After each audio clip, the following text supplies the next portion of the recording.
Olá, seja bem-vindo ao Atualidades Pampa desta terça-feira, dia 21 de agosto. A partir de agora, você já pode se comunicar conosco através do WhatsApp.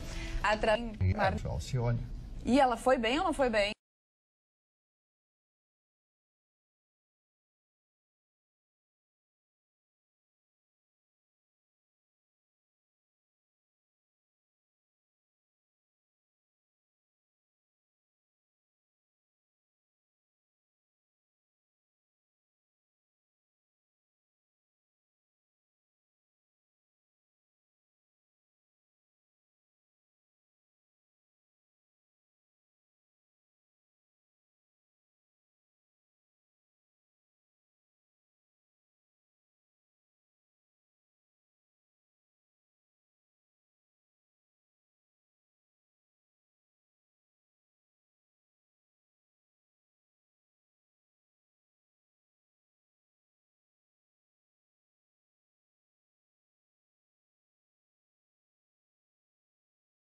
Marne bem Barcelos. mal também é bem. Não, bem mal ela não foi. Isso aí, Marne. Eu achei que ela era toda comportada, toda certinha. E como tem gente assim de mau humor, achou que ela não poderia cantar e descontrair sendo ministra do STF. Mas não, ela antes de ministra do STF, ela também é uma pessoa. Falando em mau humor, boa noite, nós. seu Vitorino. O Vitorino tá de mau humor hoje? Não sei. Eu só quero sempre abrir falando do vídeo. Eu quero dizer que o vídeo é uma licenciosidade num momento de descontração. Exatamente. Ela canta ao lado da nada mais nada menos do que a própria Alcione, uma música linda, de muito bom gosto. Quer dizer, o pessoal que esteja de mau humor, e não é o caso do doutor Vitorino, que está sempre bem-humorado. Aliás, eu sou a coisa mais querida, isso é verdade. Bem, nessa parte me deixa fora. Eles são sócios, viu? Não, mas o Vitorino gosta da Alcione? Eu gosto. A Marrom é gente boníssima. Ela Maravilha. participa Cozinha da muito Festa bem. Nacional da Música. Cozinha muito E bem. ela é super diva. Tem uma voz que um tijolo. Olha, isso aqui é preconceito. Não vazou, não repete, não repercute, não repercute. Não, pera um pouquinho. Não Pera um pouquinho. assim, Eu almocei na casa dela diversas vezes e ela tem prazer em cozinhar para os amigos. Bom, mas Ué, é que ficou Vocês me assim, cortaram na hora que eu tô falando, nem molhei o destoando bico. da notícia. Não, maravilhosa. É a melhor cantora, uma das melhores do Brasil, seguramente. E ela é uma personalidade. Essa mulher, o Vitorino conhece, ela tem uma personalidade firme, ela tem posição firme. Chega lá na mangueira, ela manda na mangueira. É impressionante. Essa mulher é maravilhosa. Ela manda na mangueira não é uma boa ajuda. Para começar, o programa não é muito bom, mas olha, tudo bem. se vocês são de má índole, como o senhor Ruschel aqui, que já leva, o senhor Ruschel, ele é impressionante, ele deturpa. Ele ficou de boca aberta. Não fiquei, porque eu sou o que mais propugno pelo amor, dona Carla. Pelo amor. Chegou dona Carla. E a Alcione, ninguém canta como ela. As músicas dela, a capacidade que ela tem de interpretação, músicas românticas. Mas eu quero cumprimentá-la, porque tem músicas que são românticas, mas são enfadonhas, são chatas. O gosto musical dela tem 5 a 6 sucessos nessa área, assim, inesquecíveis. Com relação a esse vídeo, todas essas mulheres estavam reunidas num evento no CNJ, que é o Conselho Nacional de Justiça, em Brasília, falando exatamente sobre as mulheres, a mulher no poder estatal. Eu não sou um expert, eu não sou economista, eu sou jornalista.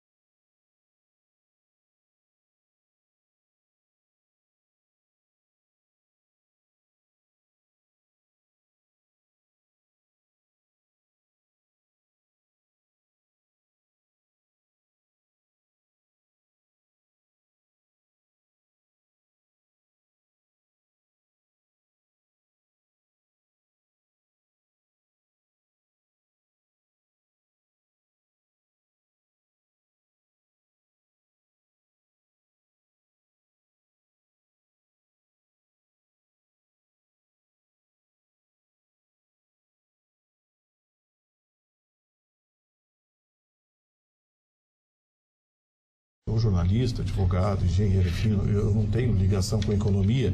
Eu sempre procurei ler muitos economistas para entender alguns fatores, alguns vetores e alguns fundamentos da economia. E eu tive orgulho de ter a professora Ieda Cruz como comentarista do meu programa por muitos anos.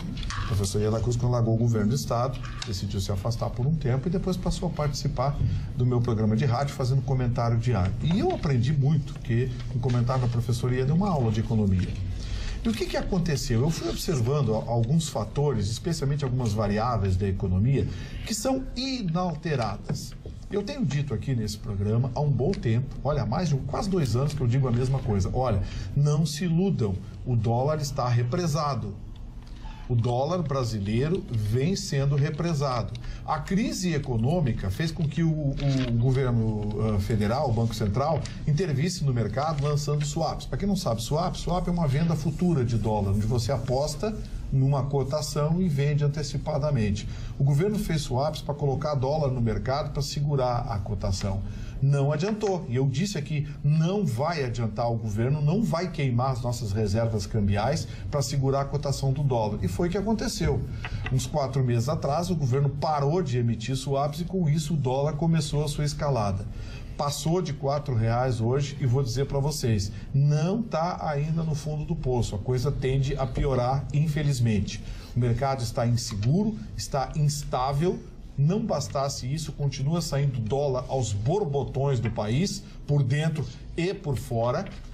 Aliás, para ajudar, hoje o STF manteve solto um dos maiores doleiros do país, que opera dólares para políticos, para corruptos de toda a ordem em Brasília, graças ao seu Gilmar Mendes, que mandou soltar o rapaz.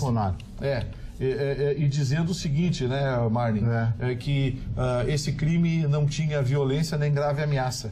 E aí solta um dos maiores doleiros do país, que opera milhões de dólares para político corrupto. Outra Isso é o seu Gilmar Mendes. Mas o senhor não falou do importante aí, que foi o resultado da pesquisa de ontem. Sim, exatamente. Sim, era que eu ia fechar. Terminar com isso. O resultado da pesquisa de ontem colocou, digamos assim, em xeque a aposta no Brasil. O Brasil agora virou uma loteria. Antes se tinha uma convicção com um grau de risco, agora não. Agora é uma loteria. Se sabe que se o país, hoje, e essa é a tendência, e o mercado respondeu assim, o país cair nas mãos de um comando que não está comprometido com reformas tributárias, trabalhistas, previdenciárias, enfim, o Brasil vai em direção ao socialismo, vai em direção à esquerda, vai virar uma hiper-Venezuela e o país economicamente vai explodir. Essa é a realidade. Tenho vários assuntos para linkar com os teus assuntos. Para começar, o STF decidiu manter o ex-ministro José Dirceu em liberdade. O STF, leia-se a segunda turma do STF, 3-2. Segunda turma decidiu nesta terça-feira manter em liberdade o ex-ministro da Casa Civil José Dirceu e seu ex-assessor do PP, João Cláudio Genu. Os ministros do STF consideraram plausíveis os argumentos da defesa de ambos de que as penas a que foram condenados podem ser revistas, o que justificaria a suspensão da prisão. Essa notícia está no sul.com.br. Esse é um dos fundamentos mais absurdos que eu já vi em direito. Doutor Ayrton Rusch é advogado há quase 40 anos. O senhor já ouviu falar no princípio da plausibilidade, doutor Ayrton Rusch?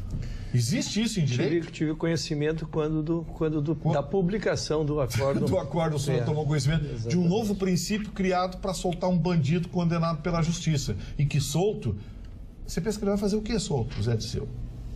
Agora vamos deixar aqui um espaço para as nossas colegas também, para a Roberta, para a Luciane. Não, enquanto isso, ambas advogadas, né? Exatamente.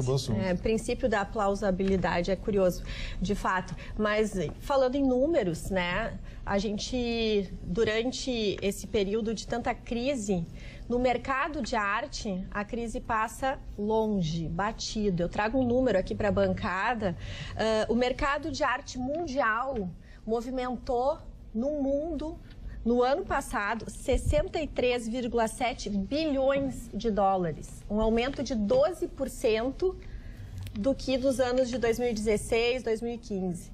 Então, tá aí, é bem curioso. 5% disso já é mercado de arte online, ou seja, você acessa as redes sociais e identifica a arte que gosta e pode fazer a compra. Então, é um mundo que passa a mercê. É interessante, porque algumas pessoas enxergam na arte muito além de um fim em si mesmo. Enxergam como investimento. Sem mas dúvida. Com certeza, tá, mas eu tenho tese. Tem gente que tem obras de arte como investimento. Eu tenho tese, lhe interrompe. Imagina. Eu tenho tese, é que, na verdade, com o fim dos paraísos fiscais no mundo inteiro, virou uma grande lavanderia. Porque tu não tem como fixar preço de obra de arte, que é um bem abstrato, né? É um bem cultural, e se vê transações de determinadas obras de arte, Gustavo, que eu fico assim estarrecido dentro do meu pouco conhecimento sobre o tema. Então não me surpreende os números são impactantes, mas me parece que uma das poucas brechas, porque tu não pode pagar 10 milhões por um apartamento que custa 1 milhão. Né? Isso aí, hoje em dia, já se faz uma análise analítica, desculpe da redundância, mas de um valor. Comprou esse imóvel por 10 milhões e ele valia 1 milhão até pela exatoria, avaliação da exatoria. Agora, um quadro que tu compra por 10 milhões, quem é que vai dizer que ele valia 1 milhão? Você está levantando uma questão curiosa. Não estou levantando, eu estou informando. Mas é mais do que levantar. Eu queria levantar, colocar a Luciana nessa discussão, porque me parece que o agronegócio tem esse componente também. A mesma analogia tem dá para ser tudo que vale 1 milhão. Exatamente. E aí, como é que tu vai mensurar se efetivamente vale ou não isso? Só pela genética? Só pela paternidade? Enfim, é realmente muito difícil. Vitória, sobe porque os banqueiros estão sentindo a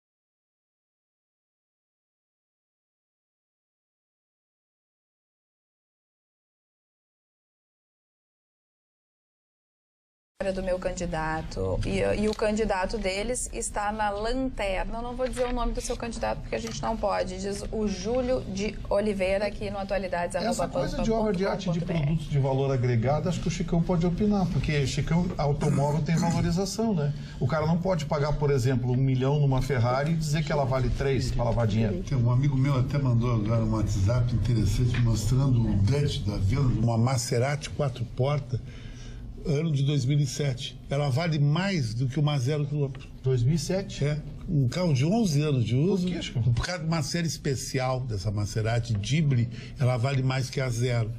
Então, as Mercedes também têm muito esse componente. Uma Mercedes-Benz Asa de Gaivota, 1958, meu amigo Jaime Floriani, que é presidente do Clube Mercedes aqui do Rio Grande do Sul, sabe que ela vale mais do que a 0, porque aquele carro tem uma história, teve num filme. O Dudu tem um Rolls Royce que teve no filme do 007, aquele do cara que dava os dentes.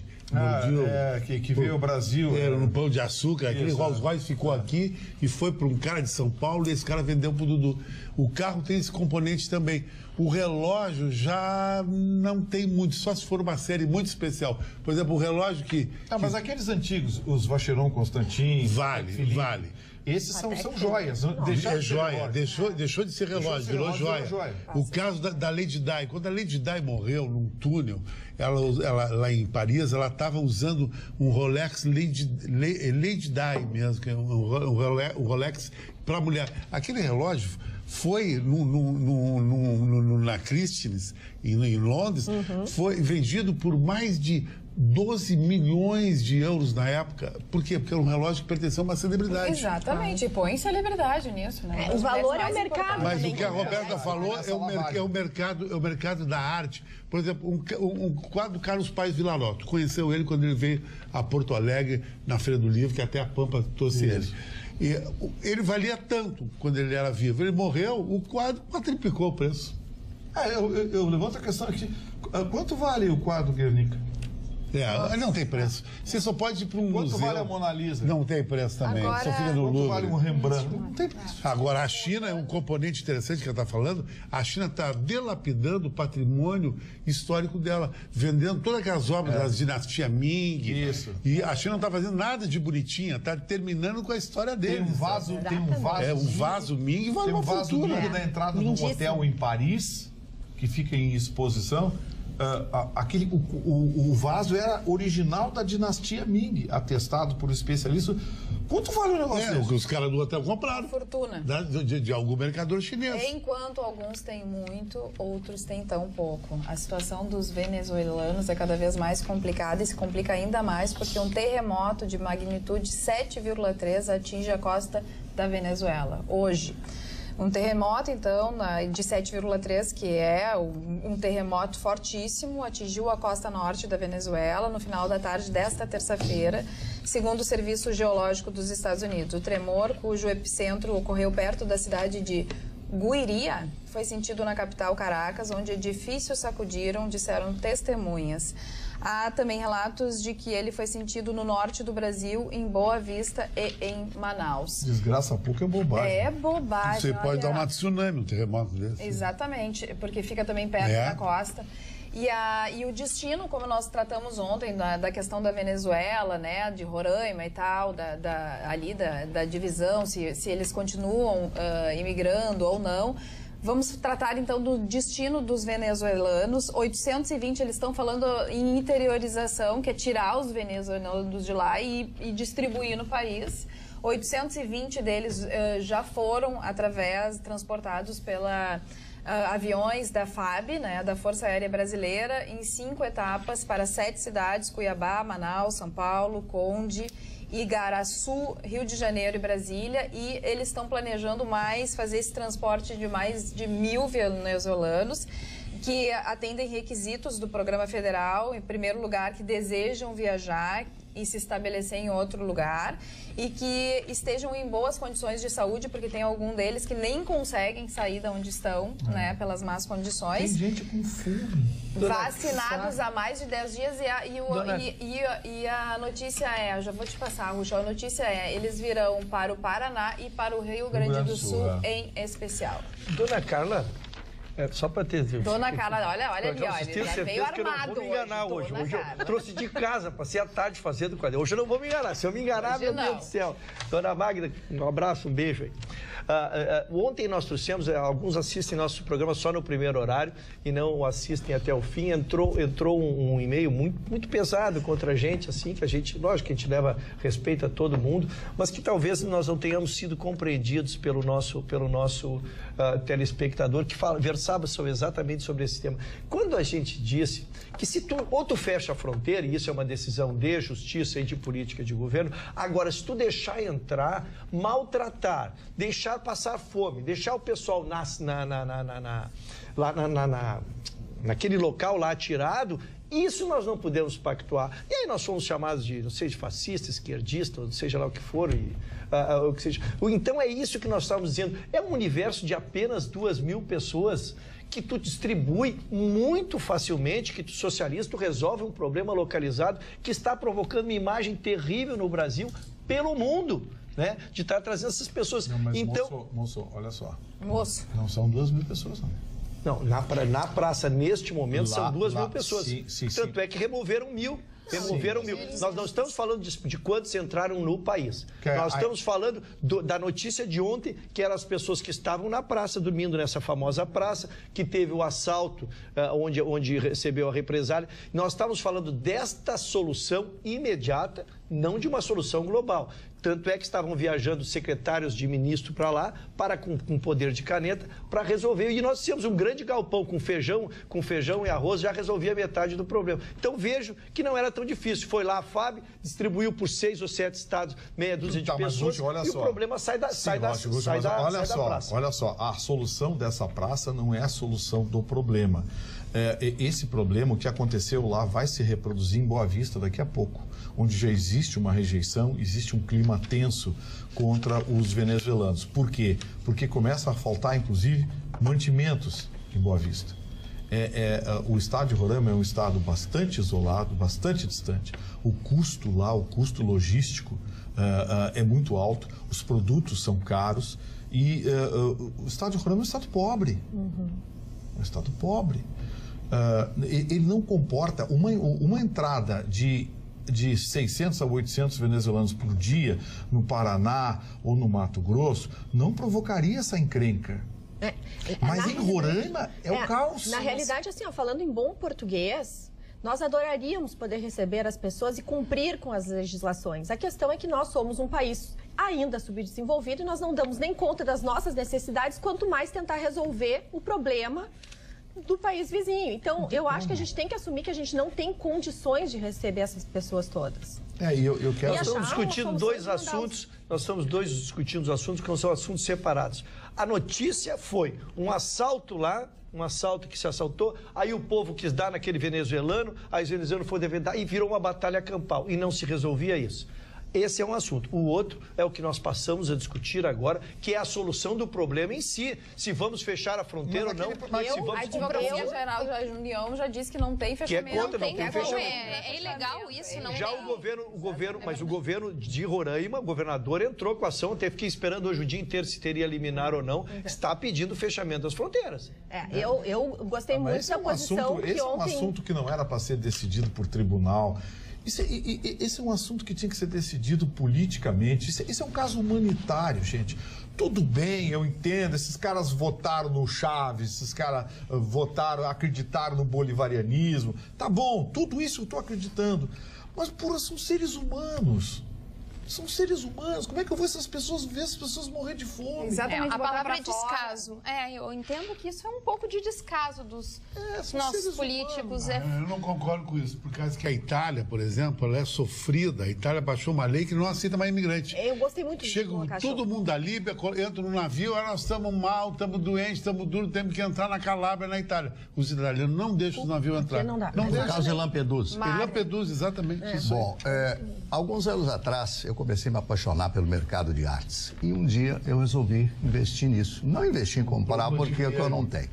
Eu resolvi ir para a Espanha conhecer a obra de El Greco. O primeiro passo que eu dei, quando cheguei em Madrid, fiquei hospedado na Gran Via, na casa de um apartamento de um velho amigo. Gran Via, Avenida José Antônio, que foi o primeiro de los caídos. E perguntei, como é que eu posso conhecer a obra de El Greco? Em primeiro lugar, o senhor tem que ir para Toledo, que foi a primeira capital de Espanha, cortada pelo rio Tajo, que quando entra em território português muda o nome para Rio Tejo. Em Espanha ele chama-se Rio Tajo. Chegando àquela cidade, uma cidade antiquíssima, ansiática, eu comecei a estudar a vida desse extraordinário pintor que foi El Greco. E por que o nome El Greco? El Greco tem esse nome, ele vem da Grécia, mas ele teria que ser, como vivia na Espanha, ser chamado de El Griego e não El Greco. Mas ele viveu na Espanha. E quando ele chega à cidade de Toledo, começam a chamá-lo de El Greco, em função da sua vivência e do seu sotaque italiano. Muito mais fácil falar italiano do que falar grego na Espanha. E um dos quadros mais espetaculares que eu vi, além da Madonna, que foi a mulher dele, que tinha 18 anos quando teve esse casamento com ele, foi um quadro chamado El Entierro del Conde de Ordaz. Esse quadro é um quadro fantástico, mais ou menos do tamanho desse painel que nós temos aqui atrás, essa tapadeira que nós temos aqui atrás, e que deve valer uns 200 milhões de dólares. Eu não sei, aquilo não tem preço tal. E um dos aspectos mais importantes da obra de El Greco é como ele desenha as pessoas, como ele vê as pessoas. Quando você analisar um quadro de El Greco, você vai ver que as personagens criadas por ele, como por exemplo nesse quadro El Entierro del Conde de Ordaz, que é o mais famoso dele, as pessoas, elas são mais longas, né? Longilíneas. Longilíneas, obrigado. Longilíneas, mais longas. Por quê? Porque ele achava, se afinasse as pessoas, elas chegariam mais próximas de Deus. Olha o pensamento extraordinário do El Greco. Isso há 400 e tantos anos atrás. Então vale a pena você conhecer Goya, Francisco de Goya, Lucientes, Vale a pena você conhecer a obra de Diego Velázquez, outro espanhol fantástico. O Cristo de Velázquez, para mim, é a melhor obra dele. Vale a pena você conhecer a Magia Desnuda, que é outra obra fantástica, no caso de Goya e outros tantos pintores. A Roberta, ela pensou esse tema extraordinário. Arte não tem preço. Quanto vale um quadro de Velázquez? Quanto vale um quadro de Goya? Quanto vale um de Rembrandt, como falou o Vitorino, de Van Gogh e outros tantos? Eu gostaria só de trazer também uma contribuição que atualmente o grafite está sendo super valorizado. Em Nova York e grandes cidades, São Paulo, Porto Alegre, existem grafiteiros e no mundo hoje um brasileiro está em grande momento, que é o Cobra. E ele agora está fazendo vários painéis em Nova York e é isso, é a arte indo para a nossa vida, no nosso dia a dia e se expressando. É outro aspecto muito curioso, que também são movimentos que a arte apresenta. O nome dele é Cobra? Eduardo Cobra. E ele cobra alguma coisa? Cobra caro. Tem gente que não entende o grafite como arte. Que são eu te inventei agora. Tem gente que... tá muito bonito. Ah, tá. Dona... Tirou o casaco. Eu acho que o Marley virou fio. Acho que precisa do Jack mesmo. Vitorino bonito, é babalá. Dona Carla, eu me sinto profundamente ofendido. O senhor vai ter que explicar o que é esse Jack. Não, agora não, Marcos. Agora não, nesse horário não. Por favor, agora nesse horário não. Eu gostaria que a nossa telespectadora Márcia Dias, que escreveu para atualidades@pampa.com.br, que diz que já está escrevendo há alguns dias e pedindo socorro, que falasse qual é a quadra do Jardim Botânico que está sem iluminação pública e que vem oportunizando assaltos e riscos à vida de quem precisa transitar no local, para que a gente então faça um pedido para as autoridades que coloquem a iluminação pública. Mas como ela me encaminhou um e-mail e não consegui abrir, eu preciso saber qual é a zona, qual é a praça, qual é a quadra que realmente está sem iluminação no Jardim Botânico. Gustavo Vitorino com WhatsApp. Depois eu te passo. Muito justo. Muito justo. Olha só, o Sidney está dizendo... Fair play da... O que está dizendo o Brasil tem que cobrar custas do governo venezuelano. Não paga o metrô. Tratar bem os venezuelanos e mandar conta pro Maduro. Ô, Sidney, presta atenção, né? Aliás, tem um negócio curioso. Vocês sabiam que o Maduro nem o Gustavo Vitorino, que é um brilhante advogado, conseguiria fazer essa cobrança. Não tem como executar, né? Olha aqui, ó. Vocês sabiam que o Maduro, em 2017, ganhou um prêmio da OEA, Organização dos Estados Americanos, pela luta contra a fome? Nossa. Eu fico imaginando que é o retardado que deu o prêmio para esse outro retardado. Aqui no e-mail, boa noite, atento apenas para o fato de que o fechamento de fronteira sob o pretexto até então apresentado, além de inconstitucional, é desumano. Gostaria de saber da bancada, caso algum ou alguma de vocês estivessem na posição dos venezuelanos, se teriam a mesma opinião. Se colocar no lugar do outro é, antes de tudo, um dever moral. Que tal irem além do engessado, do senso comum? Tal, abraço, Felipe Monteiro Minotto, advogado também assina aqui. Ontem nós trouxemos da inconstitucionalidade, trouxemos que o governo brasileiro já se manifestou, o judiciário brasileiro já se manifestou. Então, o que mais nós vamos fazer é opinião pessoal. Dona Carla... titubeou. Não, tá muito firme aqui. Quase. Raspou. Eu confesso, raspou. Obrigado, dona Roberta vai me socorrer, vai me deixar mais visível. Eu acompanhei atentamente o julgamento hoje, e era da segunda turma, porque vocês lembram quando eu comecei a vir todos os dias e que dizer, Gilmar Mendes soltou mais um, Gilmar Mendes soltou mais um, Gilmar Mendes soltou mais um. O que eram? Eram não condenados, que ele julgava, que ele dava liminar em todos os casos que o juiz Breta prendia, ele mandava soltar dizendo o seguinte, como não havia condenação e o dano, desapareceu o risco de dano, ele não via por que deixar preso. E ele soltou nada mais, nada menos que Atos Albernaz. Esse é um doleiro que participou de 1,6 bilhões de distribuição de dinheiro pelo mundo. Foi o primeiro a ser solto. E a tese foi essa, de que não havia mais criminalidade. E ele foi preso em maio e solto pelo Gilmar Mendes em junho. E começou o julgamento, Gustavo, na segunda turma. Então, o Gilmar Mendes, como já tinha solto, era o relator, ele abriu dando voto a favor. O nosso querido que sempre vota contra ele, o Fachin, votou contra ele, ficou 1-1. O Toffoli veio e 2-1 pela soltura. Também. Hã? Também. Isso. Você achou que o Toffoli ia votar? Isso. Aí o Celso Melo deixou empatado, 2-2. Por que esse julgamento é tão importante? Porque ele vai pautar, foram mais de 20 solturas de presos da Lava Jato do Rio de Janeiro, com base exatamente nisso. E aí foi pro voto de Minerva de Lewandowski, o que ele fez? Aquela pipocada, deu uma pedida de vista do processo, botou embaixo do braço e não deu a decisão. E a gente já sabe como vai ser o voto do Lewandowski. Não, eu tenho esperança, eu sou um crente, né, Gustavo? Eu sou um crente. O senhor é a velhinha de Taubaté. Eu sou. O senhor é a velhinha de Taubaté. E não me importa o selo, mas agora, a verdade eu pergunto o seguinte. A decisão é tão grave, que só para quem entenda, é porque virá uma fila. É uma fila que foi solta com base nesse fundamento. É que parte do que está acontecendo no país, especialmente com o dólar, queiram ou não, se vincula a isso. Nós temos aí alguns dos maiores doleiros do país que são acusados de evasão de divisas. Esses caras vivem de tirar dinheiro gelado, dinheiro frio do país. Dinheiro que não passa pelo Banco Central. Eu vou perguntar de novo, aqueles 5 milhões de dólares daquele avião, não apareceu o dono, o assunto sumiu, papapá, Conversa com o auditor da Receita Federal. Ninguém sabe, ninguém viu. Só consegue fiscalizar o Gedeal Vieira? Exato. Ele vai dizer que não consegue, porque faz parte daquela lista VIP que os auditores da Receita Federal não podem acessar. Isso aqui que mais me apavora, porque os 2 votos que votaram pela soltura diz que o crime praticado por eles não traz mais grave ameaça. Quando tu vê os caras morrendo na saúde no Rio de Janeiro lá, Marne, porque não tem hospital, não tem nada, foi exatamente esse 1,6 bilhões que foram mandados para o exterior.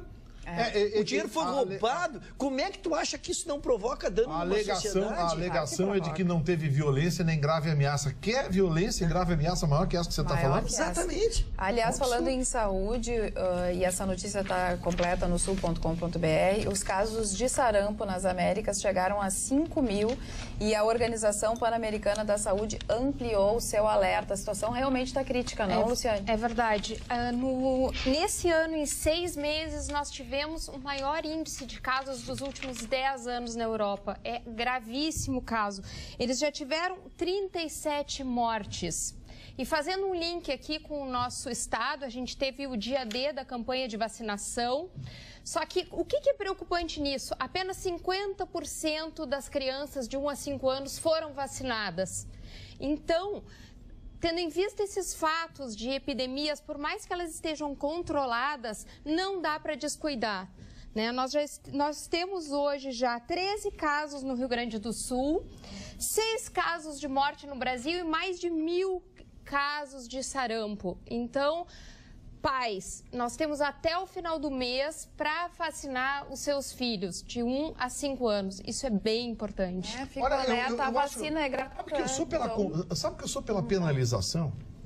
Não levou. Porque é um absurdo, nós não chegamos à metade, não atingimos 50% foi 51%. Chegou a 50%. Mas olha que absurdo. Que absurdo. É um absurdo. 51%. O teu bem mais precioso que é o teu filho. Que é o teu filho. Não, e não custa nada, né? Vai lá e consequências, a Roberta tem uma menina, uma criança.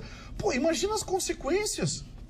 Sim, teve morte, um negócio monstruoso isso. Você também, né, Carla? Tem Sim. A minha já passou dos 5. A minha também já passou dos 5. É até os 5. Até os 5. É.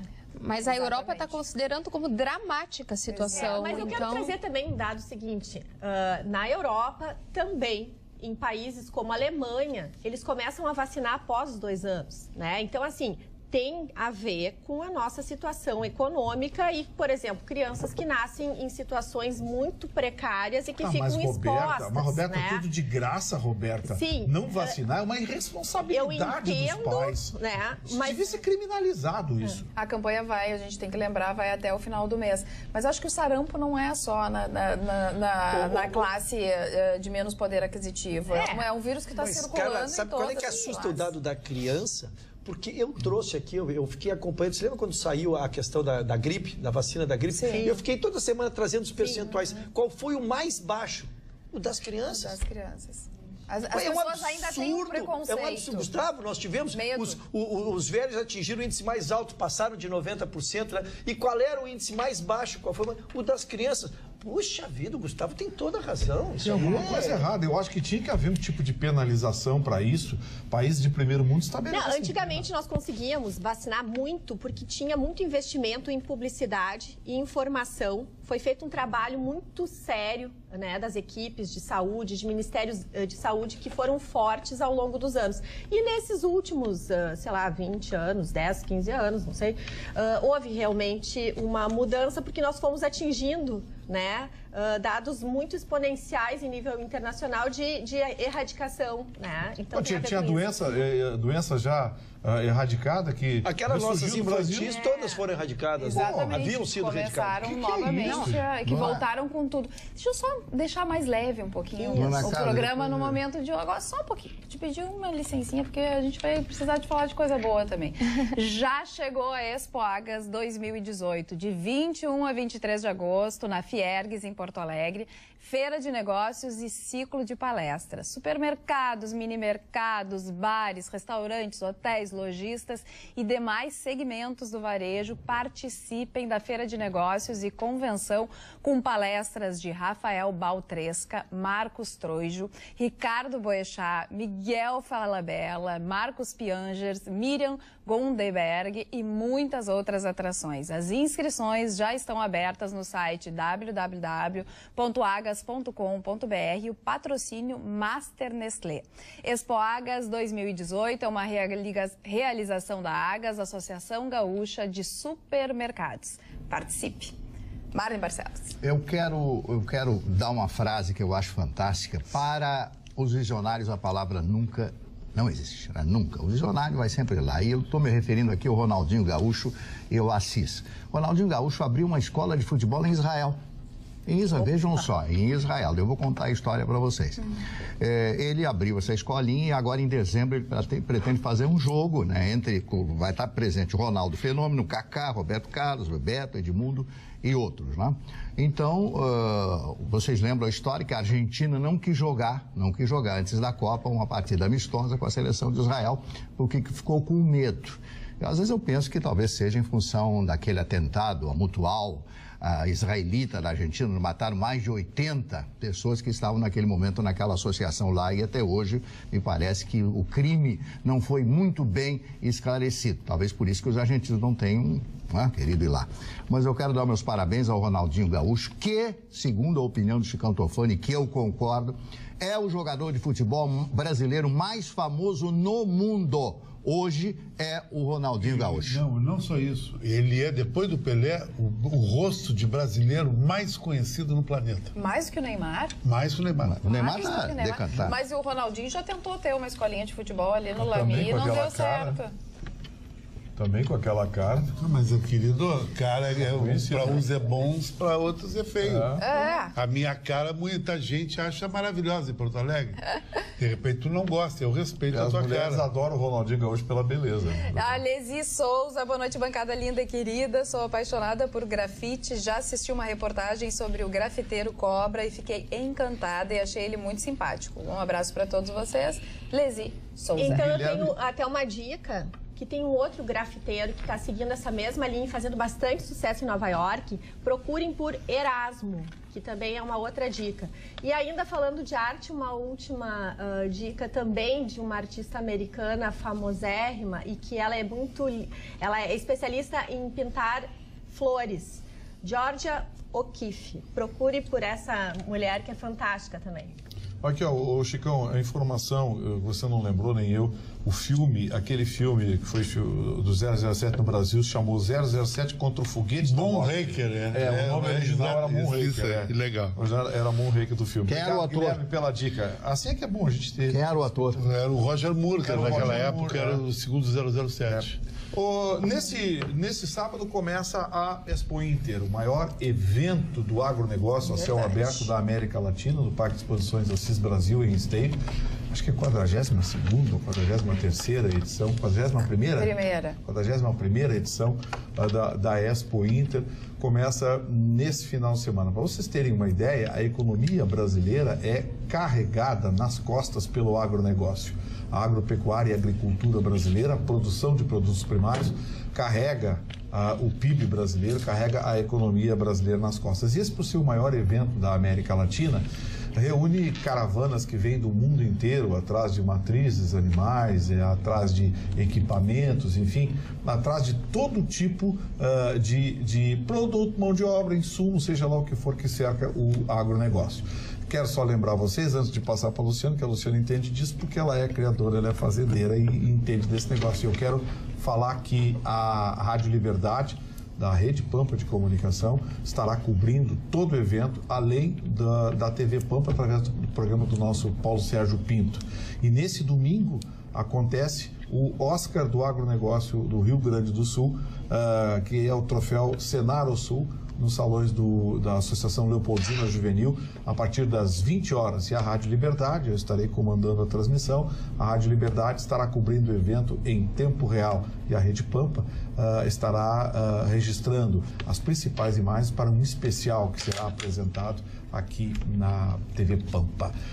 Agronegócio é um bom negócio, né? Na verdade, os animais já estão chegando na Expo Inter e todo mundo já está se preparando para todos os eventos que nós teremos, até a Casa Pampa, né?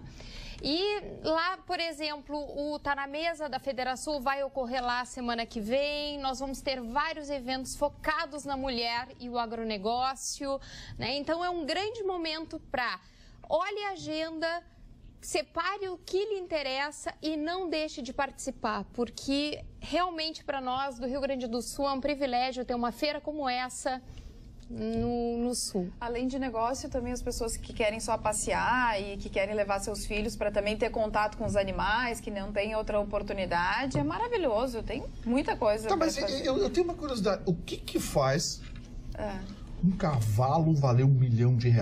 Cavalo não dá leite. Cavalo não, mas ele dá cria, né, amigo? Não dá carne, não se come cavalo. Entendeu? Tá, mas aí o cavalinho vai valer 200 mil. Daí tem prova, daí tem premiação. Cavalo se vende pela beleza. Também. Pela beleza do animal. Pela genética. Morfologia, aparência dele, claro. Mas ninguém me contou, eu vi leilão. Cavalos vendidos a mais de R$1 milhão. Nossa Senhora. Mas não tem preço um animal desse. Se é um touro, uma vaca matriz, um touro reprodutor, enfim. Pô, você se explica porque a produção de carne, produção de leite, tá? Mas cavalo é pura paixão. Uma galinha tem que valer paixão. Cavalo é pura paixão. Comparar um cavalo com a galinha? Tem galinha que vale muito... Bom, que bárbaro, deixa pra depois. Vamos falar nas eleições, vamos mudar esse Eu queria mandar um drops para uma admiradora drops, do nosso programa, que está no Hospital Mãe de Deus, a senhora Carmen Cerati, que gosta muito de mim, e toda a bancada aqui torcendo para se recuperar legal. Uma força, boa dona Carmen, força. Exatamente, uma boa recuperação. Certo, né? Olha, Marne Barcelos, não sei se é bom, se não é bom, se é o suficiente ou se não é o suficiente, eu sei que é melhor do que 2014. Segundo os dados do TSE, cresce o número de candidatos com diploma universitário, isso falando em todos os candidatos no Brasil. Superior completo, 49%. Superior incompleto, 9%. Médio completo, 29%. Médio incompleto, 3%. Fundamental completo, 6%. Fundamental incompleto, 3%. E só lê e escreve 1%. A senhora está falando muito bem, porque nenhum dos candidatos até agora, de todos os discursos que eu vi, do acompanhamento que eu tenho feito através da televisão, dos candidatos à presidência, nenhum fala com o empenho na educação desse país. O princípio básico de qualquer país é a educação, o processo educacional. Ninguém fala isso, quer dizer, falam superficialmente, sem um projeto. Nenhum deles tem um projeto educacional, nenhum deles chamou alguém que entenda e que tenha um conhecimento profundo, que saiba lidar com o ensino, com professores, com currículo, com tudo isso, para colocar um novo projeto de ensino nesse país. E eu vou repetir pela milionésima vez que eu disse aqui, o projeto do professor Darcy Ribeiro foi o melhor projeto projeto apresentado até agora, que era o CIEPS, que era um atendimento, que era um ensino integral das 8 da manhã até as 5 horas da tarde, estudava, almoçava, descansava, jogava futebol, fazia lição de casa, tomava o café às 5 horas, 5 e pouco da tarde e ia embora para a sua aula. Não tinha tempo de ficar na rua e não tinha tempo de marginalidade. Foi um projeto fantástico que foi totalmente destroçado pelos políticos que entraram após Brizola, porque ele não foi eleito presidente, etc. Eu conheci demais o Brizola e conheci o temperamento dele. Mas o professor Darcy Ribeiro foi brilhante na construção do CIEPS. Isso é a ideia do Darcy Ribeiro. Eu concordo com você. A ideia era... A ideia era maravilhosa. Eu não estou falando do... mas eu diria que hoje ela seria inexequível. Eu vou dizer por quê. Rapaz, vocês não conseguem manter um posto de saúde aberto aqui na Vila Bom Jesus. É verdade. Como é que vão manter uma escola com centenas de crianças dando alimentação, livro, É maravilhoso? Mas é um projeto que funcionaria bem na França. Vitorino, a principal coisa que nós precisamos é segurança. A segurança gera tudo. Gera investimento, gera educação. Primeiro, a educação gera turismo, tudo. A educação é muito virtual, querido. Não, a educação pode ter segurança. Senão tu vai ter que trabalhar na segurança pro resto dos dias. Quem não constrói escolas tem que construir presídios. Mas assim, nós estamos vendo que escolas estão sendo atingidas por balas perdidas a todo momento. Então, eu acho que diante desse momento, primeiro a segurança. Para nós, mas focando em educação. Até para investimentos. Exatamente. Isso diante da situação. Mas aí eu venho e trago um dado que eu achei extremamente curioso, falando em educação. Existe um estudo que comprovou que as crianças, quando entram em escola, na faixa dos 4 até os 7 anos, amam e têm muita facilidade para matemática. Quando chegam aos 11, a partir de então, tem horror à matemática. Eu queria trazer esse assunto para a bancada para entender se vocês tiveram essa mesma experiência ou se vocês sempre foram matemáticos, né? Porque é curioso, o que acontece nesse momento da vida do estudante que faz com que ele seja levado a detestar a matemática que está tão presente na nossa vida o tempo inteiro e que é muito importante. É porque a matemática ela é essencialmente calcada na lógica. E? A lógica. Raciocínio lógico. O raciocínio lógico. E o que acontece? O jovem, até por força dos hormônios, da testosterona, tudo explodindo, ele não tem um raciocínio muito lógico, ele é muito epidérmico. Mas qual é a idade que tu falaste? A partir dos 4 em diante até os 7 amam a matemática. A partir dos 10, 11 anos... Começa o ódio. Eles detestam. E eles estão fazendo estudos, eles ainda não têm uma opinião formada, né? Mas eles já comprovam... Porque a matemática eu acho que começa a ficar bem mais difícil, agora, né? Com os 10 anos, aí começa tem razão, porque 11 anos é o início da puberdade. Exatamente. Aí estão pensando em outra coisa. Agora, tem um aspecto aí, Mari, é um negócio complicado. Eu já fiz esse exemplo uma vez, mas na verdade o exemplo não é meu, foi de uma secretária de Educação aqui do Estado, que participou do meu programa na Rádio Pampa. Ela disse o seguinte: Gustavo, se eu pegar hoje uma caneta, um papel e der um número com 7 ou 8 dígitos para um garoto de 14, 15, 16 anos calcular a raiz quadrada, ele não sabe. A caneta e o papel não resolvem. Agora, como é que eu vou chamar esse menino de burro se esse menino chega em casa e escreve linha de comando para aplicativo de computador, para alterar joguinho? Então, assim, a inteligência, o saber mudou de lugar. Ele mudou de lugar, ele mudou de parâmetro. Nós tanto quanto preparar o aluno, o estudante, nós temos que preparar também o professor. Porque o professor entra na aula e diz: desliguem os celulares. Muito bem, desligou os celulares. Quem sabe a gente pensa diferente. Usem os seus celulares agora. Eu quero que vocês pesquisem e me deem as 2 variações da fórmula de Bhaskara. Aí um vai pular lá: eu achei aqui, professora. Muito bem, você achou? Pega o teu celular com a fórmula, vai no quadro agora que eu vou dar um número aqui, você aplica. Então, a hora da criatividade. Lembra, por exemplo, o nosso saudoso... a falta que faz o Clóvis Duarte nessa bancada, mas lembra como professores como o Clóvis Duarte, aquele de português que era genial, as aulas dele eram espetaculares, o Fogaça, essa gente, como é que esses caras fizeram sucesso nos cursinhos pré-vestibular? As aulas, o André Damasceno é professor de matemática. Atiçando a curiosidade do aluno. Aulas criativas, sem dúvida. Você faz um show na frente, o aluno aprende. Por isso que tem que incentivar muito o professor. Porque existem professores e professores. Tem professores que têm amor prazer em passar o conhecimento, em trazer luz naquele aluno, acender a luz da curiosidade. E esses merecem ser muito incentivados. E tem aqueles professores que já não têm muito isso. O Miguel Falabella, que vai estar na Expoaga palestrando, foi perguntado para ele, mas o que né, empresários, enfim, donos de varejo e tal, querem com né, um ator falando? Um ator, produtor, ele disse assim, por quê? Daí ele disse assim, não, é que o mundo hoje vive em cima da criatividade. E os próprios negociantes, se não forem criativos, eles não dão certo. Então, tem tudo a ver com a criatividade, exatamente o que a gente está falando agora. O Miguel Falabella tem uma frase muito interessante, que é a cultura, ela tem um caráter mercadológico, sim. Você, quando produz alguma coisa para que alguém recepcione aquela produção e transforme aquilo em expectativa, em dinheiro, enfim. Quando o Dr. Ayrton Ruschel, por exemplo, está com o violão tocando, ele pode não tocar o que ele quer, mas ele está tocando, buscando agradar as pessoas. Ou seja, o artista, ele vende a sua arte, fazendo arte. Aqui, atualidades@pampa.com.br.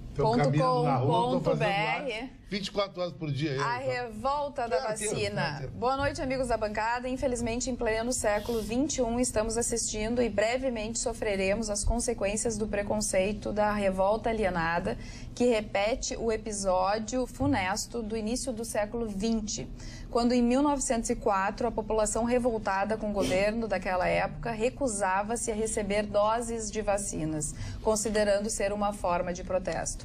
Mesmo com toda a tecnologia e evolução atual, a história faz bis. Saudações, Denise de Bagé. Vamos aos números do governo do estado.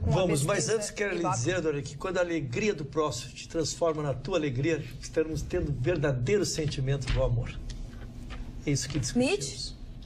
Primeiro irmão do Nietzsche. Não, já basta. Nietzsche tá roubando agora o colega. Estão ridicularizando os maiores filósofos da história da humanidade. Mas eu faço uma homenagem a ele. Estão ridicularizando o Nietzsche. Eu faço uma homenagem a ele. Para falar com essa mais isso.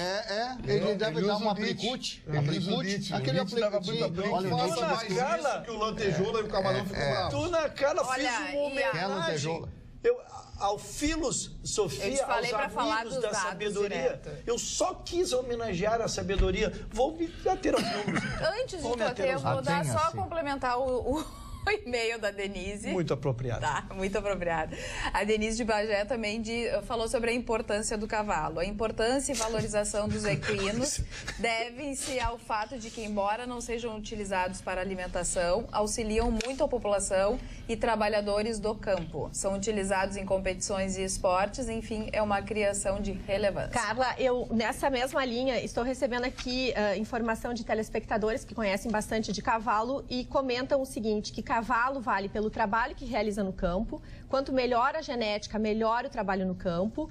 E se for questão cavalo de salto, é pela competência nas provas. E em 2014, um cavalo crioulo bateu recorde e atingiu a bagatela de 16,25 milhões de reais. Ayrton Ruschel. Olha o risco se acontece qualquer coisa, né? Um buraco, quebra-pata. Isso eu sei, tá? Existe seguro. Imagina um seguro. Estão bem assegurados. Gigantesco. Tentei filosofar, fui achincalhado. Totalmente. Eu dou razão ao senhor hoje. É uma bancada despreparada para o amor, senhor. Cara de mau gosto. Acho que teremos que fazer um programa só eu e tu, Mário. Acho que só eu e tu teremos que fazer. Os virginianos da bancada. Os virginianos da bancada terão que fazer um programa. O senhor tem toda a razão. E talvez que mais magoe. E talvez que mais magoe é quando a apresentadora não nos dá atenção, Mário. Aí sim. Aí quase que o meu coração fica aí em frangalhos. Mas eu vou aos números. Serei das ciências exatas como um engenheiro e como os demais. Vamos ser racionais. Saiu a pesquisa para governador e senador. Dentro daquele nosso critério de equidade, dona Carla. Sim, senhor. Daremos todos os nomes porque não podemos fazê-lo parcialmente. Sartori, 19%. Eduardo Leite, em segundo lugar, 8%. Miguel Rosseto, encostado também, 8%. Então temos aí um empate, entre empate segundo e terceiro lugar, Eduardo Leite e Miguel Rosseto. Quarto lugar, Jairo Jorge, 6%. Júlio Flores, 4%, Matheus Bandeira, 2%, Roberto Robaina, 2%. Agora chama atenção para os dois principais números, ao meu sentido. Brancos e nulos, 28%. E não sabem, já bem reduzido, apenas 22%. Eu acho reduzido para governador. Qual é a diferença do primeiro para o segundo lugar? 19% para 8%. Mas a questão aí vem no próximo número, o de rejeição, Mari. Porque a chance do primeiro colocado com 19 crescer é trancada pela rejeição. A rejeição do primeiro colocado, Sartori, 44%, destoa já do segundo rejeitado, que cai para 12%. Ou seja, eu me atreveria a dizer assim que todos os demais têm uma rejeição muito baixa. Rosseto, 12%, Júlio, 10%, Robaina, 10%, Jairo, 8%, Eduardo Leite, 7% e Matheus Bandeira, 6%. Quem está em segundo lugar mesmo? Em rejeição? Não. Não, nas pesquisas, Eduardo Leite e Miguel Rosseto. E quem não vai votar, a pesquisa não diz? Diz. Só branco e nulo é uma coisa. Brancos e nulos, 28%. Chamou a atenção, é muito alto. É muito alto. Foi o número que eu achei de maior expressão, 28%. É o número que decide a eleição. Com certeza. A multa, quem não vota, quanto é? R$3,00. Quanto? R$3,50. O cara vai perder um fim de semana na Silveira, Garopaba? Tá bom. Não, é R$3,50. Agora, fazendo uma analogia, o voto é obrigatório e a vacinação não, né? É até incongruente. Eu fui muito feliz na Dona Carla, eu queria fazer homenagem ao senhor, grande jornalista Otávio Frias Filho, que faleceu. Uma das grandes figuras do jornalismo desse país, assume o jornal Folha de São Paulo e o grupo todo com apenas 24 anos de idade. Houve uma grande rejeição dos jornalistas do grupo editorial, porque ele era filho do dono, né? Quando o filho do dono, com 24 anos, assumindo o jornal daquele porte. E ele começa a modificar o jornal, implantando uma nova tese, um novo esquema redacional,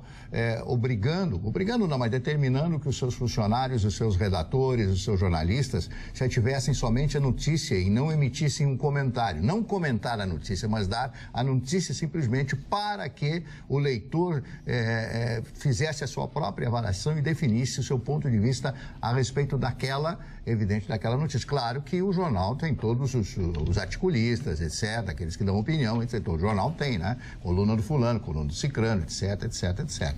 E ele muda, então, o jornal. Começa a trocar, naquela época, as rotativas, isso foi em 1984, e o jornal começa a crescer, se tornando essa grande potência que é hoje a Folha de São Paulo, o Grupo UOL. Ele morre de câncer de pâncreas com 61 anos de idade. E muito rápido. Muito rápido. Apareceu no final do ano passado a doença, mas ele trabalhou até os últimos dias. Foi uma grande personalidade do jornalismo, representava um novo jornalismo a ser realizado no Brasil através da Folha de São Paulo. O Brasil perdeu um grande jornalista que foi o senhor Otávio Frias Filho, Folha de São Paulo, Grupo UOL. Muito boa lembrança, Mário. Deixar de perder a oportunidade, porque isso aqui nós somos prestação de serviço. Este câncer, quando ele se torna sintomático, tu já estás no estágio muito avançado. Por isso que todos nós, quando passamos dos 50 anos, temos que fazer a colonoscopia, que é o único exame preventivo que entra o aparelhinho e ele vai lá dentro, examina todos os órgãos, pâncreas, fígado. Vai gostar, Marne. Eu obriguei o doutor Vitorino a fazê-lo. Fui buscá-lo no hospital lá, mas ele fez o exame. Sou mãe dele agora? Não, eu sou um amigo quando precisa. É um amigo íntimo. Sou um amigo. Não sou amigo íntimo, não. Sou um amigo.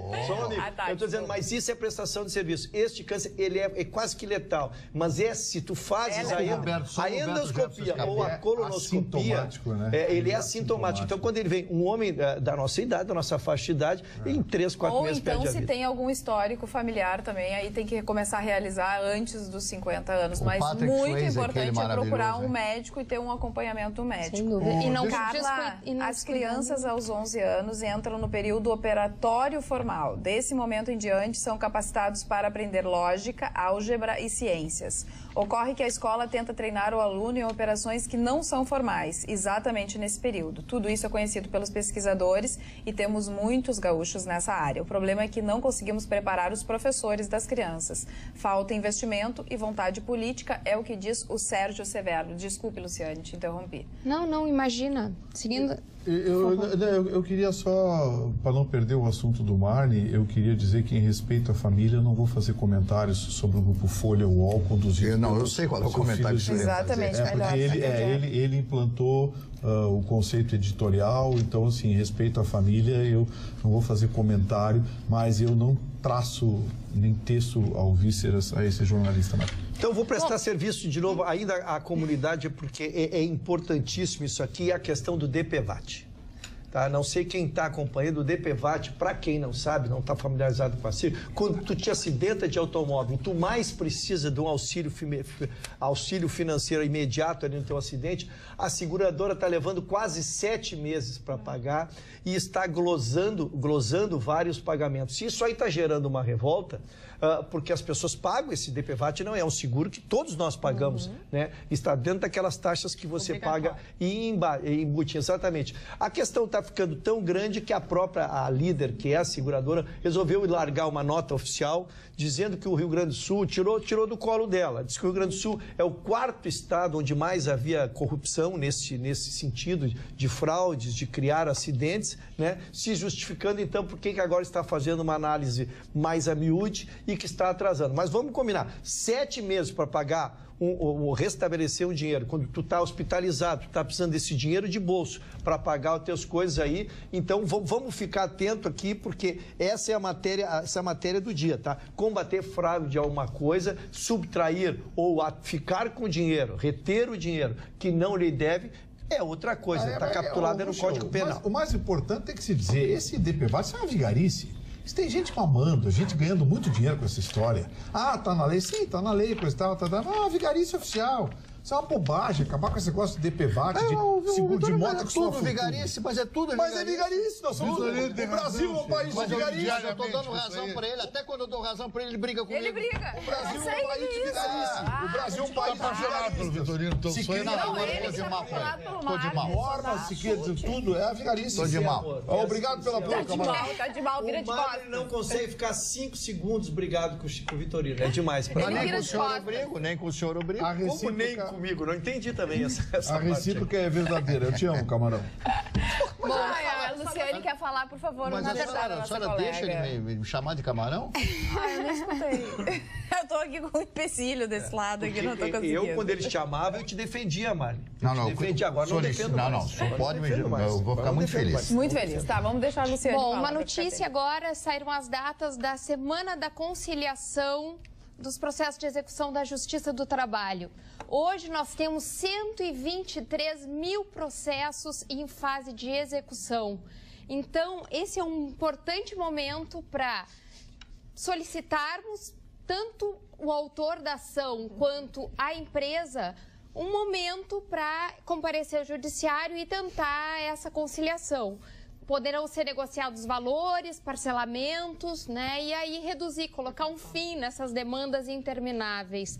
E assim como a Justiça também, o próprio Poder Judiciário vai estar separando alguns processos para levar para essa Semana da Conciliação. Essa semana que a Roberta enriquece. Essa semana a doutora chegava rindo, saía rindo, ninguém entendia o que era, né? Essa é a explicação. É a semana. É a semana da Roberta. Fazer uma contribuição assim, ainda, né, que o Gustavo tenha ressalvas ao nosso querido Otávio Frias Filho, que já partiu, eu acho muito importante trazer a ideia de que é fundamental ter o contraditório, ter pensamentos divergentes. Nós vivemos numa sociedade democrática, né?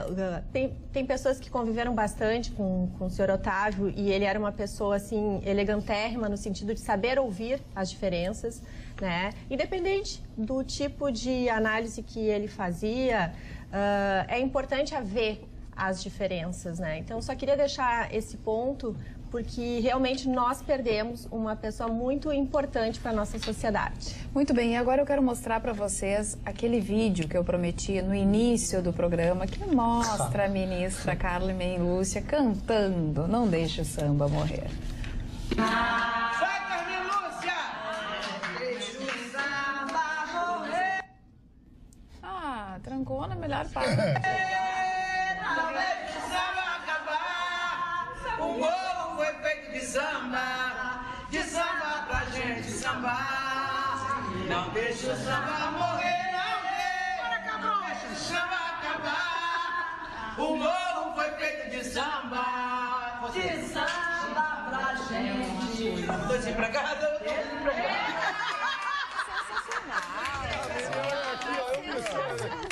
Fantástico, fantástico. A ministra canta muito. São seres humanos. Gustavo, nós estamos atrás de uma vocalista. Subiu a chance da ministra? A ministra é top.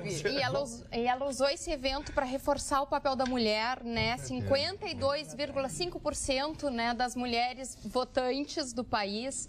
Isso representa 73 milhões de mulheres. Então... Sabe que os partidos estão apostando muito no público feminino nessa eleição, porque as mulheres ainda estão se mostrando indecisas e é o foco, o alvo, o voto da mulher. Não é qual é o primeiro sintoma disso? É a discussão sobre o aborto. Nota como todos os candidatos estão pisando em ovos com a história do aborto. Ninguém está se posicionando. Um ou outro candidato que assume posição, o resto está todo mundo pisando. Pois é, vamos ver, quem sabe, talvez, pode ser. Tá todo mundo pisando em ovos porque o voto feminino vai essa semana vai fazer a diferença. Essa semana nós tivemos um debate eleitoral no grupo de mulheres do Brasil, que representam 18 mil mulheres hoje. E antigamente o comentário era que não era dado tanto valor para essas mulheres, né? Mas hoje, em face desse número, todos os candidatos confirmaram presença e foi um sucesso o debate. Eu tenho uma frase do Sr. Churchill sobre a democracia que a Roberta falou, tomei nota aqui. A democracia é o pior sistema de governo desenhado pelo homem, com exceção de todos os demais. A impressão minha, o Mário Barcelos está afundando. Ai, Mário, tá ficando baixo de calma. Levanta a postura, Mário. Agora, a postura. Continuando a falar sobre as eleições, está chamando muita atenção que alguns programas estão focados em trazer os profissionais que estão fazendo, né? Por exemplo, a campanha política, os projetos. Os marqueteiros, né? Também, e o pessoal que está pensando a economia dos futuros... enfim, do futuro presidente, os presidenciáveis. E chama muita atenção que eles não explicam o como. Não explicam o como. Não, ninguém se preocupa. Não, eles começam pelo resultado e só falam no resultado. Só falam o resultado. Ninguém diz, olha, eu vou fazer. Não explicam como. Olha, como chegar por favor, expliquem o como. Nós queremos saber como vocês vão resolver a situação para poder votar em teve um que fez o Alexandre Pires quase morrer de desespero, tadinho, né? O Alexandre Pires, porque disseram que ia acabar com o SPC. O que é o Jack? Boa noite, Carla. Tenho dito que o importante não é simplesmente renovar, e sim saber escolher um candidato que seja honesto, competente e trabalhador. Não podemos perder a confiança na nossa classe política. Depende de nós, povo, escolher os nomes corretos para que depois não venhamos a reclamar. Ayrton Rocha. Pense muito antes de ferir alguém, dona Cara. Que a ferida sara, mas o ferido jamais esquece. Isso é muito profundo. Mas o que aconteceu com ele? O cara que leva o pedal da mulher... Ele levou um pedal. Tá com cheiro de pedalado. Pedalou e chora e tem alguma coisa que aconteceu. É que o lado sensível da bancada, os virginianos, eu e o Mário aqui, nós temos filosofado, nós temos pensado do além-vida. Nós não temos essa coisa mundana que vocês ficaram discutindo. De ir nas festas toda hora. Fórmula de Bhaskara e essas coisas. Isso é A Roberta que tá quase pedindo pra vir pro lado de cá, porque vocês dois juntos estão insuportáveis. A Roberta disse, eu larguei essa turma. A Roberta disse que as cancerianas são mais sensíveis. Mas eu tenho notícia, dona... Mas eu tenho notícia, dona Cara, porque... Pode, vai. Eu, para tanto, fui contratado. Não faz essa para as notícias. Ele não fala notícia, ele tá 10 minutos. Todo mundo me xinga quando eu vou dar notícia. Mas prepara muito a notícia. E aí perdeu. Então, pois eu quero dizer, então, que a coisa vai ficar ruim pro nosso presidente Temer. Vai levar um pedal da Marcela. Vai. Não vai ficar. Seria um suicídio. Mas não é o caso. Voltando a falar sério, na verdade, o Barroso, que é o ministro que coordena o inquérito que a Polícia Federal está fazendo do Temer, autorizou, são 2 inquéritos seríssimos, dona Carla, são 2 inquéritos seríssimos. Um dos portos que ele teria assinado um decreto para beneficiar uma determinada empresa. E o outro é o que se chama, que é o inquérito do MDB, que teria recebido uma bagatela de 10 milhões de propina para distribuir entre o MDB, e ele estaria entre os partícipes, inclusive neste segundo, a reunião teria acontecido no Palácio do Jabiru, na presença dele. E o que autorizou o ministro Barroso agora? A cruzar as informações, prova produzida num, vai valer no outro. Esses inquéritos, para vocês verem a importância, já foi autorizado por o ministro 3 prorrogações, porque cada vez chega mais provas, chegam as provas telefônicas, chegam as provas escritas, chegam as delações que estão se cruzando. Então, este inquérito, o presidente termina seu mandado, como sabemos, em 1º de janeiro agora. Este inquérito vai para a Justiça e há um prenúncio de dias pesados para o nosso atual presidente. Boa noite, Carla. Referente ao assunto equinos, o Chicão entende, pois namora a mulher cavala. Baita programa na tua apresentação. Abraço, Caco Garcia. Mulher cavalo é a mulher aquela pronunciada, a mulher engatilhada, que ela tem seio grande, bumbum legal, então ela não caminha, ela cavalga. Não é que nem a mulher, não é que nem as outras mulheres, que é tudo murcho. Bumbum é murcho, peito é caído, olhar é triste. Cansado. O que é cansado? O que é cansado? Olhar cansado, aquele olhar assim de peixe morto, tem que levar os filhos pro colégio, olhando pais e mestres, bababá. Toda aquela palhaçada que eu, graças a Deus, estou fora dessa operação. Agora eu vou fazer uma não vim pra essa vida pra fora. Karma. Posso fazer uma pergunta que a senhora pode verificar aí? O feminino de cavalo qual é? Cavala. Cavalo. É a cavala mesmo? O ego. É que ego se tornou um nome tão assim pejorativo que se diz cavalo. Fica mais sofisticado, mulher cavalo. Obrigada. A quem eu conheci, quero dizer que conheci, e muito simpática, rendo minhas homenagens ao Chicão. Todo mundo. Justifica o rótulo, exatamente. Mas eu não olhei com esses olhos, eu sou um cara muito comedido. Essa é a maior manifestação pudico que eu vi na minha vida. Pudico. Não, ele é sério, ele é sério. Mulher dos outros, ele olha pro chão. Exatamente, obrigado. Ele não olha pra cara. Obrigado, Chicão. Ele fica com aquela coisa aqui, O Chicão está sobre o manto do matrimônio e eu tenho o maior respeito pelas pessoas que estão sobre essa condição. Esse matrimônio todo mundo queria. Eu na minha casa e a mulher na casa dela. Imagina, na mesma casa não dá, isso é coisa de índio, tupinambaca, assim, vão pra Taba, todo mundo na mesma casa, a mesma comida e briga todo dia, termina explodindo, mesmo banheiro. E vão tudo de contratar os Ruth e Vitorino depois. Eu quero a metade da casa, eu quero o carro, casa lá pra ele. Eu tô nessa operação. Tem que se ver que já é madrugada.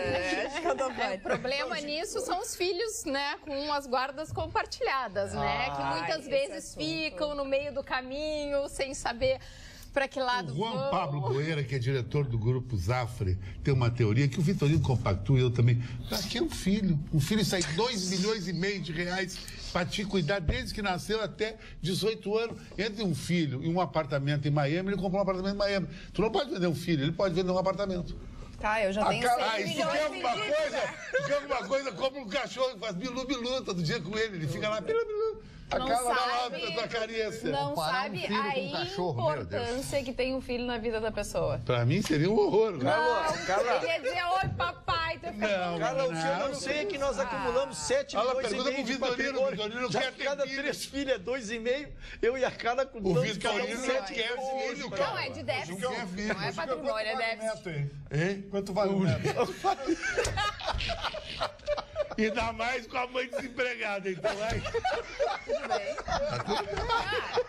É 2 a 1. Eu quero deixar bem claro que eu e o Marne não concordamos mas com evidente, isso. É evidente. Mas o Vitorino concorda, ele não quis ter filho. Dona Carla, eu tô muito chateado. Eu preciso eu normalmente concordo com o Vitor. Tu vai num restaurante e vê o filho dos outros gritando, tu gosta? Tá jantando lá em casa, não foi criança também? Não foi o bebê Johnson. Não foi o bebê Johnson. Foi uma criança bonita. Ah, mas e aí?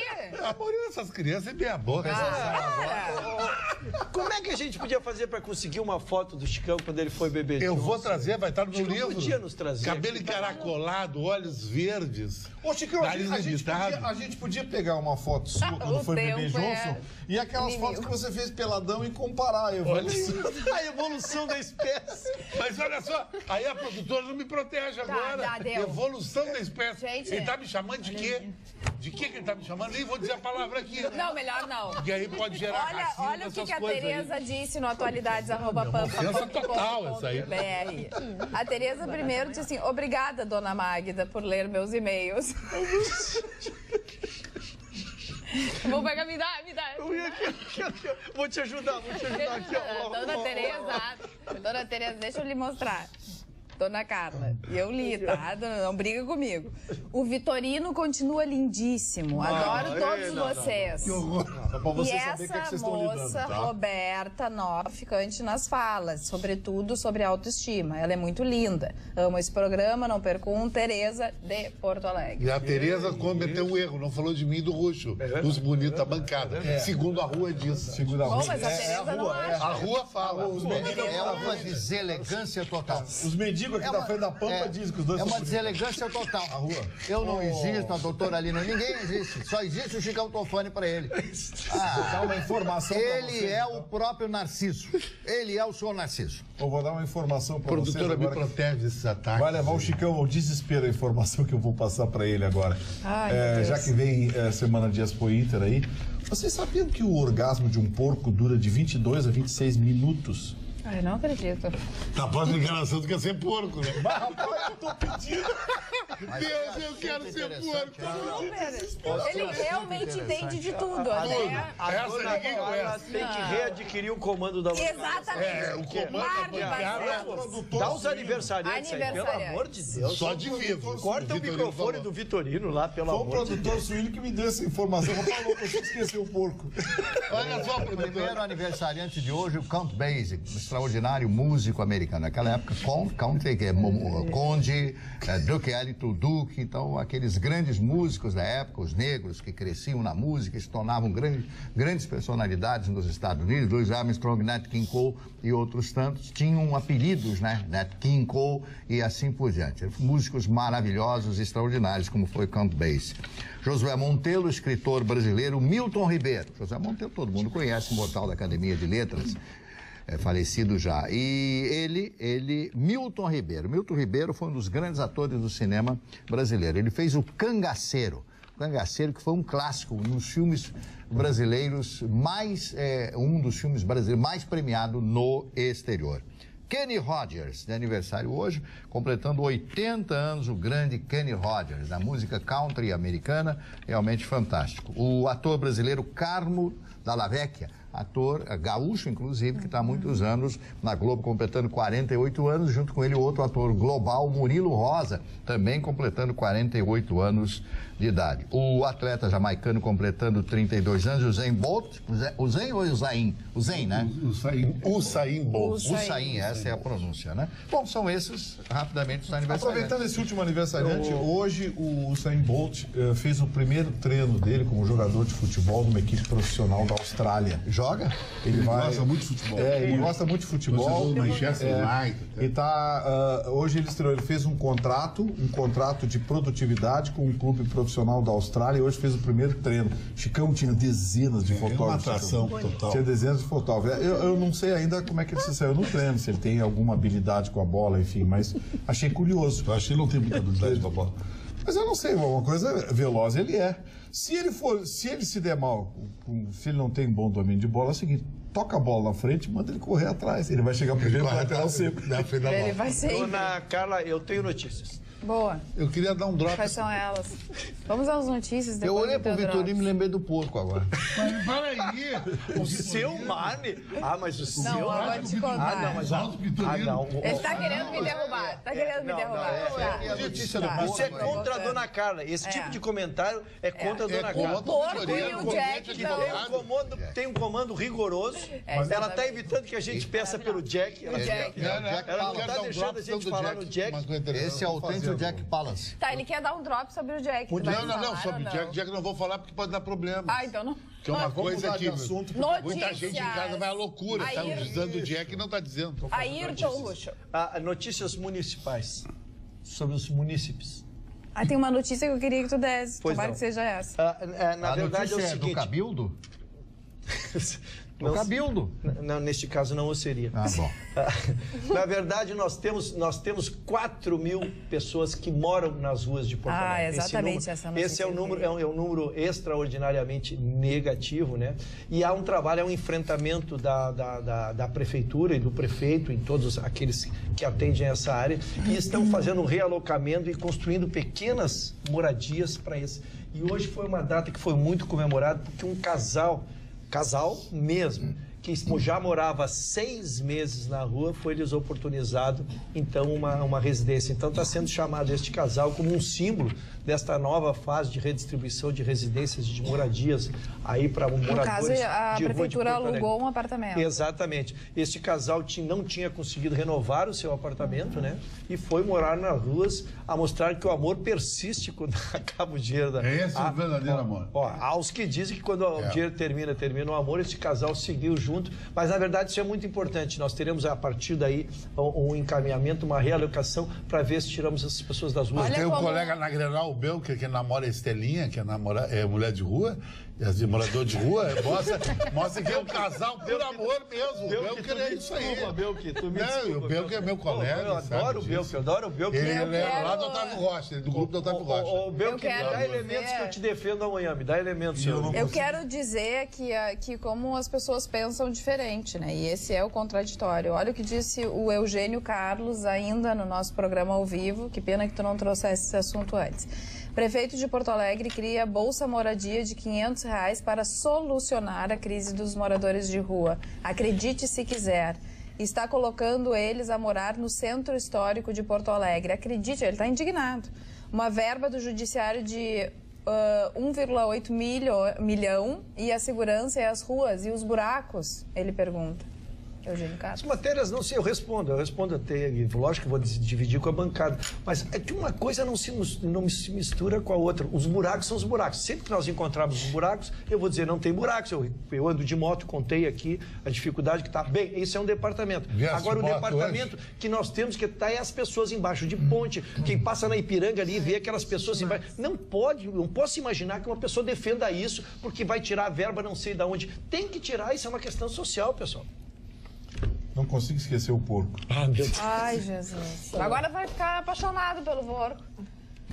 Só por falta. Trazer um comentário, então, dessa semana saiu o Oscar da aviação. Na verdade, é o ranking das maiores companhias e melhores companhias aéreas do mundo. E, em primeiro lugar, é a Singapore Airlines.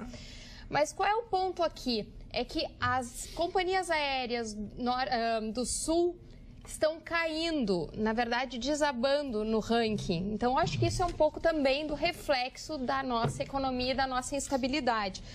Bom, a gente tem aí, em termos de América do Sul, a Avianca em primeiro lugar. No Brasil, nós temos a Azul e no ranking geral, todas elas caíram em média de 2% a 4%. A Gol sequer figura entre as 100 maiores do ranking. Então, realmente, até as grandes estão sentindo todo esse... É curioso, eu vi essa relação e é curioso. Entre as 10 maiores, a maioria são da Indonésia. Da Indonésia. 8 das 10. 8 das 10 são da Malásia, Singapura. É impressionante. Porque lá não tem essa guerra de tarifa que nem tem aqui, que cai o custo total. Não, aqui, mas Chicão, tu sabe que lá tem a guerra de serviço. Eu acho que um dos mais hábeis projetos